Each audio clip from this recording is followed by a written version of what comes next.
अस्सलाम वालेकुम दोस्तों, फिर से इस्तकबाल है मेरे चैनल मीर फ़िशिंग मास्टर में। आज हम लोग शिकार के लिए आए थे दोबारा। दो काफ़ी बड़े बड़े शिकार लगे, एक काफ़ी छोटा लगा जिसे हमने छोड़ दिया। दो बड़े वाले हम साथ में ले जा रहे हैं। ये बिल्कुल नया स्पॉट है हमारे लिए भी। हमने पहली मर्तबा यहाँ पर आए थे और काफ़ी हीट हुए, बट अनफॉर्चुनेटली वो हमें लग नहीं पा रहे थे। खैर अल्लाह की जो मर्ज़ी, हमें अल्लाह ने काफ़ी अच्छा रिस्क दिया। अब हम लोग पॉइंट पर आते हैं दोस्तों। कुछ चीज़ें जो मुझे आपको बतानी थी।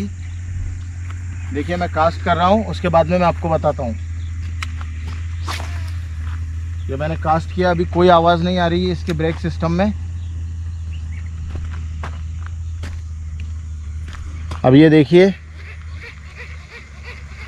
इस तरीके की आवाज़ आती है। इसका रीज़न मुझे आपको बताना है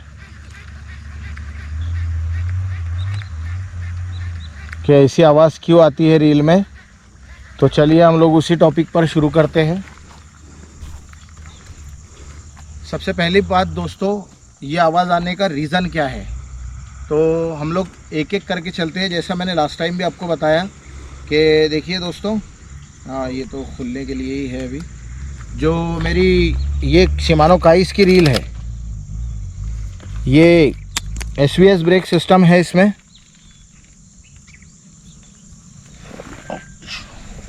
चलिए इसे देखते हैं। अब इसमें जो ब्रेक्स साफ़ करने हैं वो ये वाले हैं।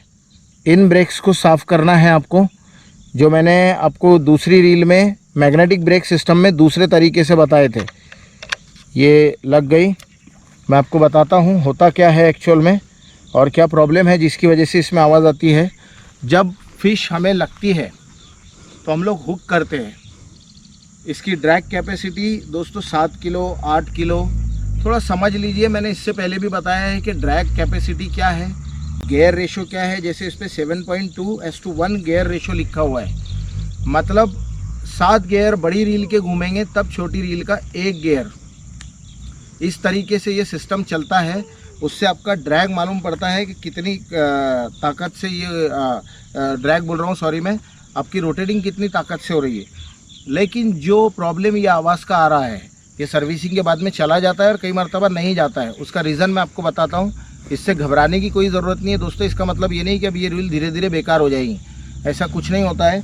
कॉम्पैक्ट साइज़ है दोस्तों, छोटे साइज़ होने की वजह से काफ़ी बेहतरीन मैकेनिज़्म यूज़ किया हुआ होता है, जिसकी वजह से ये रॉड और रील वर्क करते हैं। अब हम लोग बुनियादी चीज़ पर बात करते हैं। जब कहीं पर जैसे आप यहाँ पर देखोगे पीछे साइड में, तो यहाँ पर भी ये बेशरम बोलते हैं, इन्हें जहरीली नागिन बोलते हैं। और इसके आई डोंट नो, इंडिया में तो इतनी लैंग्वेजेस बोली जाती है दोस्तों कि हर 5-10 किलोमीटर पे लैंग्वेज चेंज हो जाती है। तो मतलब मैं नहीं बता सकता कि ये पेड़ कौन सा है, लेकिन आपको मैं नज़दीक से ये पेड़ बता सकता हूँ कि ये पेड़ कौन सा है। इस पर इस तरीके के फूल आते हैं, इस तरीके के इस पर फूल आते हैं और ये पेड़ है वो। तो अब एक चीज़ समझिए, इसमें या किसी और पेड़ में अगर आपका लूर अटकता है, फंस जाता है, घूम जाता है, आप क्या करते हो, आप ताकत लगाते हो रॉड और रील से यूं खींचने की।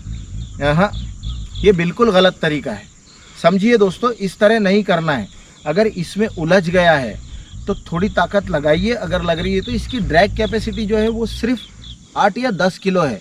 अब आप खुद अंदाज़ा कीजिए, कई लोग इसे पकड़कर यूं खींचते हैं, पहले ऐसा करके पूरी ताकत से खींचते हुए भी देखा मैंने लोगों को। मुझे कई सारे लोग पूछ रहे हैं कि इसकी सर्विसिंग भी बताइए।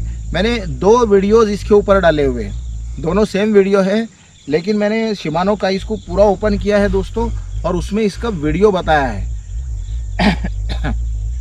सॉरी। तो अब चीज़ को समझ लीजिए, जब आप उसे पूरी ताकत से खींचकर इसे घुमाते हो, होता क्या है दोस्तों, आपका घुमाना इसके गियर्स को स्लिप करता है।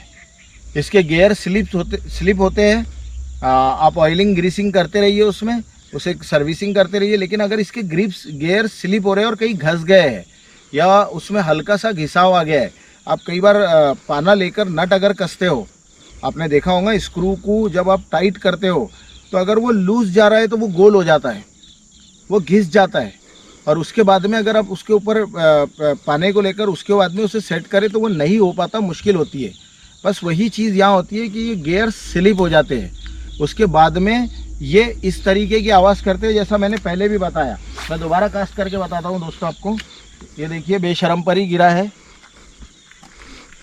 पहले तो वहाँ से निकालते वक्त धीरे से उसके ऊपर से लीजिए तो लूर आ जाएगा, कोई दिक्कत नहीं है। आपका फ्रॉग हो या कौन सा लूर है, ओपन हुक के लूर्स अक्सर अटक जाते हैं, तो उतना परहेज़ कीजिए कि उसे अटकने ना दीजिए। अब ये जो साउंड इसमें चल रहा था मैं आपको सुनाना ही रहने दिया लूर कास्ट करने के बाद में।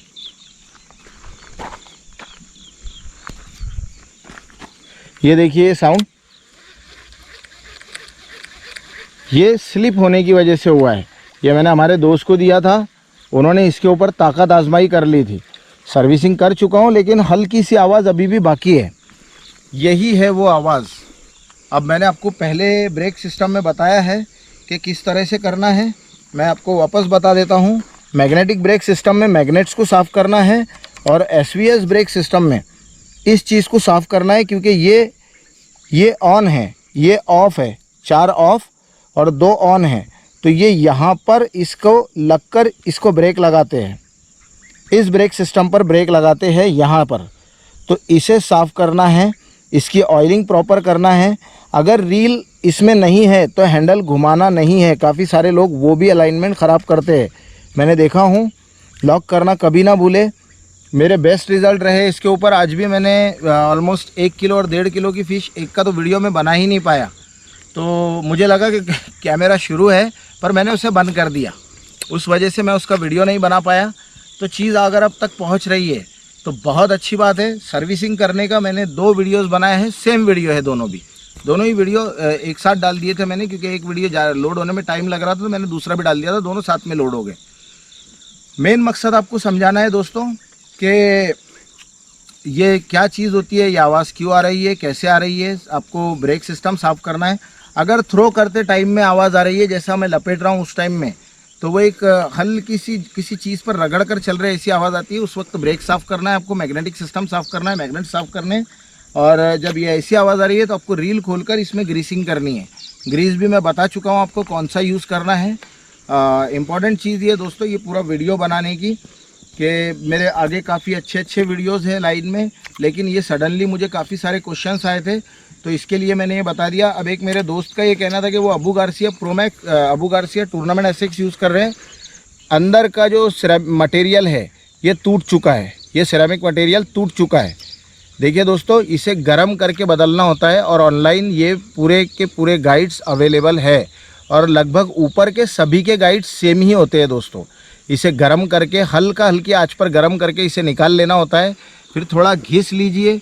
घिसने के बाद में ये निकल गया तो आपको अगला लगाना है, उसको ब्रेडेड लाइन से ही लपटिए और फिर उसके ऊपर एरलडाइट वगैरह ऐसा मटेरियल डाल दीजिए तो वो टाइट हो जाएगा और फिर आप दोबारा फिशिंग कर सकते हो, पूरी रॉड चेंज करने की ज़रूरत नहीं। इसी वीडियो में हमारे लोकल के एक सब्सक्राइबर है अल्हम्दुलिल्लाह, आज उनसे भी मेरे अरशद भाई ने, सबसे पहले मुझे अरशद भाई मिले थे जामनेर से, और जामनेर में अब काफ़ी शिकारी बढ़ चुके हैं अल्हम्दुलिल्लाह। और उन्होंने आज पहली बार मुझे स्नेक हेड सीरीज़ की गो कास्ट की रॉड बताई। यकीन मानिए वो इससे हल्की है, ये पूरा फोम हैंडल है, मुझे ये हैंडल बहुत अच्छा लगता है।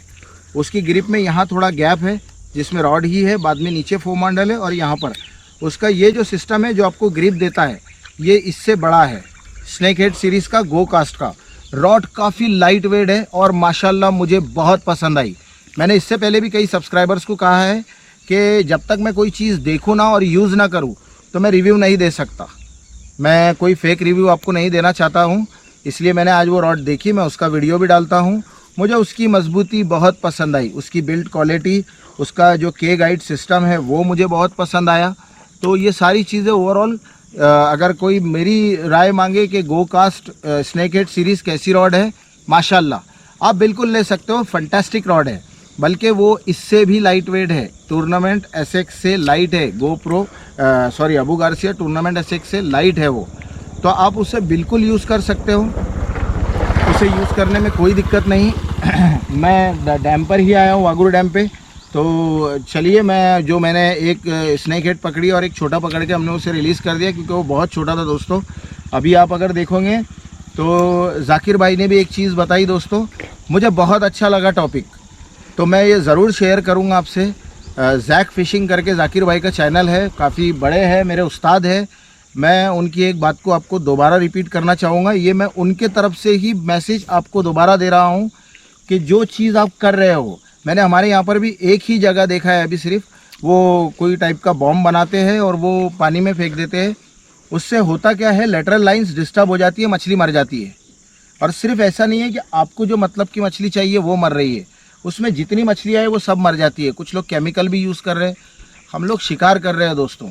हमारे यहाँ फ़ॉरेन का कल्चर नहीं है। फ़ॉरेन में, बल्कि यूएस में तो मैंने एक जगह पर ये देखा था कि वो एक फ़िशिंग स्पॉट के ऊपर टनों मछलियाँ लाकर डालते हैं, वो बास फिशेस होती है, और लोग वहाँ फ़िशिंग को आकर एंजॉय करते हैं। इंडिया में ये सब पॉसिबल नहीं है दोस्तों, और ये कोई नहीं करेगा। यहाँ माशेर ख़त्म हो रही है, वहाँ सेव करने के मैसेजेस चल रहे हैं सब तरफ, लेकिन तो भी आज भी मैं कई ग्रुप में ज्वाइंट हूँ जहाँ पर लोग माशेर पकड़ रहे हैं। जो चीज़ अब लगभग विलुप्त तो होने पर आई है, अगर उसको प्रॉपर हिंदी वर्ड यूज़ करें तो वो विलुप्त होने पर आई है, गोल्डन माशेर। लोग उसे भी बिल्कुल बेफिक्री से पकड़ के घर ले जा रहे हैं। प्लीज़ समझिए बात को। अगर कोई बड़ा यूट्यूबर आपसे ये रिक्वेस्ट कर रहा है कि आप ये सारे काम ना कीजिए, तो इंशाल्लाह जाकिर भाई मैं भी इस चीज़ को फॉलो करूँगा, और मैं जो मुझे मिले उनको भी बताऊँगा कि इस तरीके से मछलियाँ ना ख़त्म करें। मछलियों को आप इंजॉय कीजिए, इस स्पोर्ट्स को, इसे तबाह हो बर्बाद मत कीजिए। थैंक यू दोस्तों, शुक्रिया, आप मुझे इतनी इज्जतों से नवाजा है। बहुत बहुत शुक्रिया, बहुत बहुत शुक्रिया जाकिर भाई कि आपने इतनी अच्छी नॉलेज दी।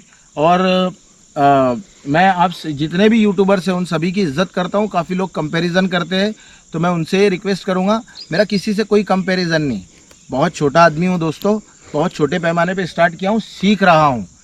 लगभग साल 1.5 साल तो हुआ है मुझे ये सारी चीज़ों में। और खुशी इस बात की होती है, मुझे कुछ लोगों ने बताया कि आपकी तरफ बहुत सारे शिकारी हो जाएंगे। रिस्क पानी में अल्लाह का है, ये गैब का रिस्क है, ये ख़त्म नहीं होना है। होने दो, कितने शिकारी हो रहे हैं, हम थोड़ा और दूर के स्पॉट्स पर जाएंगे, इससे स्पोर्ट्स को बढ़ावा मिलेगा। हिंदुस्तान में टूर्नामेंट्स हो रही है। चलिए दोस्तों, वीडियो को ज़्यादा ना लंबा करते हुए मैं जो दोनों तीनों चीज़ें हैं वो इंशाल्लाह इस वीडियो में डालूंगा। बहुत बहुत शुक्रिया दोस्तों आपकी इज्जतों के लिए, thank you very much. Jamner के एक ग्रुप के एडमिन है हमारे, और बाकी दो इनके साथ में इनके दोस्त है शिकारी। आपका नाम? यूसुफ भाई, अब्दुल रहमान भाई। ये इनके पास में है गो कास्ट। काफ़ी दिनों से इस रॉड के बारे में सुन रहा था, अल्हम्दुलिल्लाह आज देखने भी मिल गया। मेरी favourite reel Abu Garcia pro max 3 गो कास्ट का रिव्यू मुझे नहीं मालूम था कि मैं ऐसा दे दूंगा। अल्हम्दुलिल्लाह लाइट वेट, काफ़ी बेहतरीन रॉड। सबसे अच्छी चीज़ जो ग्रिप है वो सबसे बेस्ट है जो मुझे अबू गार्सिया में मिली है। जब मैं इसे चलाऊँ और हुक करूँ तो ग्रिप बहुत अच्छी बैलेंस बनाई हुई है। फोम मटेरियल मेरा फेवरेट। ये गो कास्ट की स्पेसिफिकेशंस है, स्नैक हेड सीरीज़। काफ़ी अच्छा रॉड है, मुझे बहुत पसंद आया। के गाइड्स के साथ में है। चलिए इंशाल्लाह मैं वीडियो कंटिन्यू करता हूँ।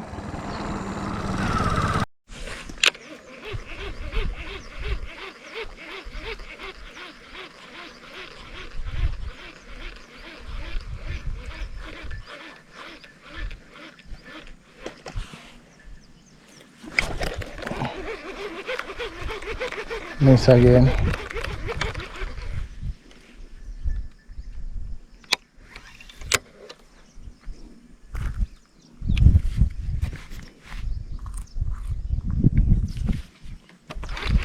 शायद छोटी साइज का था।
माशाल्लाह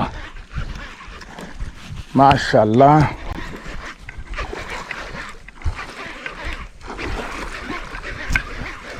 माशाल्लाह, अल्लाहु अकबर, माशाल्लाह माशाल्लाह, अल्लाहु अकबर। बेहतरीन शिकार।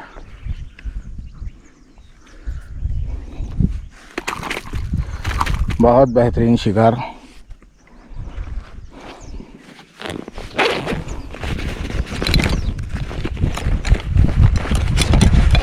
और जैसा कि मैं हमेशा ही कहता हूँ,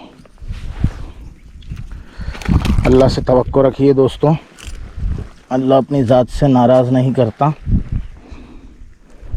ये रहा आज का शिकार, माशाल्लाह।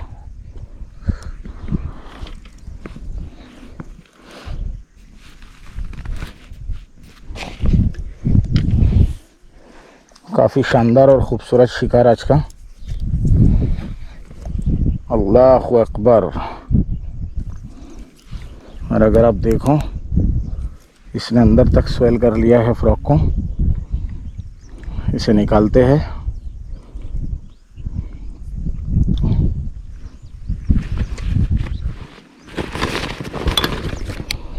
हमेशा लॉक ओपन कर लिया करें।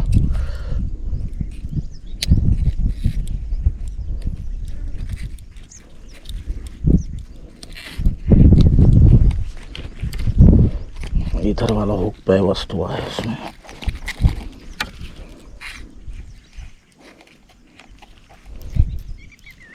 ये काफ़ी अंदर गया है दोस्तों। चलिए, अल्लाहु अकबर। एक और शिकार दोस्तों, माशाल्लाह। छोटा है, बहुत छोटा है, पर बढ़िया है माशाल्लाह। इसे हम रिलीज़ कर देंगे। काफ़ी अच्छा हुक हुआ है और नज़दीक ही हुक हुआ था। ये कुछ ज़्यादा बड़ी साइज़ में नहीं है दोस्तों, छोटा सा है।